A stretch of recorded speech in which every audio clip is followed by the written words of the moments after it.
কোন দিক দিয়ে চিন্তা করব কিছু একদম ব্ল্যাঙ্ক হয়ে গেছে। প্রথমত আপনাদের সাথে এতজনের সাথে একসাথে দেখা, তারপরে আমি জাস্ট ওকে দেখলাম যে আমার ছবি এতগুলো গায়ে লাগা, এটা তো মানে অদ্ভুত একটা ব্যাপার, পুরো অদ্ভুত একটা ব্যাপার।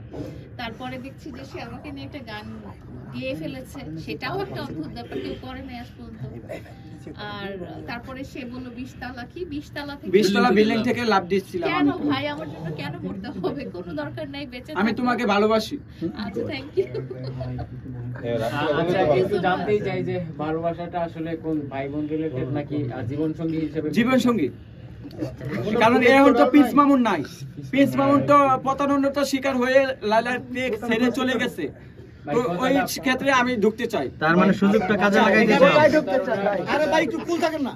প্রতারণা তো লাইলাকে ধোঁকা দিয়ে গেছে, কেন বলবো না মিডিয়ার সামনে? আমি কি ভয় পাই? আমি কি ভয় পামু? এটা কেমন কথা বললেন আপনি? লাইলাকে ধোঁকা দিয়ে গেছে, শেষ হোক কথাটা। লাইলাকে ধোঁকা দিয়ে গেছে, আমি কেন ভয় পাবো? আপনি কি প্রিন্স মামুনের শূন্যস্থানটা পূরণ করতে চাচ্ছেন? শূন্য স্থান না, মানে যিনি একবার প্রতারণার শিকার হয়েছে, যিনি ধোঁকা দিয়ে গেছে, উনি চাই না যে দ্বিতীয়বার আসুক, মন জয় করুক লাইলার, কারণ এটা কিন্তু আবার দ্বিতীয়বার হইতেও পারে, স্বাভাবিক। কারণ আমি লাইলাকে ভালোবাসি, আমি লাইলাকে নিয়ে যেতে চাই সামনে এগিয়ে। আমার একটা প্রশ্ন ছিল, আপনি লায়লা আপুকে ঠিক কবে থেকে ভালোবাসেন? প্রিন্স মামুনের সাথে সম্পর্ক চলাকালীন অবস্থায় নাকি তার আগে থেকে? এর আগে থেকেও আমি বলতে পারি নাই, এর আগে থেকেও কিন্তু আমি বলতে পারি বলতে পারি না। এক কথায় কিন্তু ওই দিন আমি ছোট ছিলাম, এই কারণে বলতে পারি নাই, সত্যি কথা।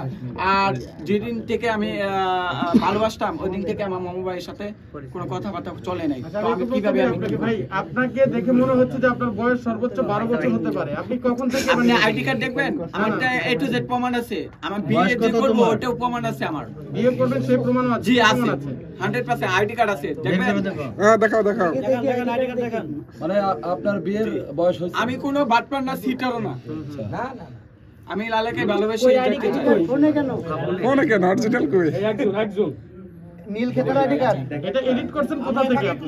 আপনি অনলাইনে চেক দেন, যদি এডিট থাকে আপনারা আমার শাসন করবেন। আজকে এই লাইভে আপনারা শাসন করবেন। দাড়ি মুছে জ্বালাই নেই শাসন আমরা না, এটা আমি সেভ করে আসছি। আচ্ছা লায়লা, ও মামুনের শূন্যস্থান পূরণ করবে, কতটুকু আশাবাদী? ও আশাবাদী কতটুকু সেটা তো ওই বলতে পারবে। আমি তো বাক্য হারা হয়ে গিয়েছি, আমি আজকে মনে হয় না আর কথা বলতে পারবো। আমি চাই যে তুমি আমাকে দখল করতে পারবে। তাহলে এটা তো কোনোদিনও সম্ভব না, এটা বলে কোনো না, এটা তো কোনোদিনও সম্ভব না। মামুনের জায়গা আসলে কারো দ্বারা একটা ছেলে আপনার জন্য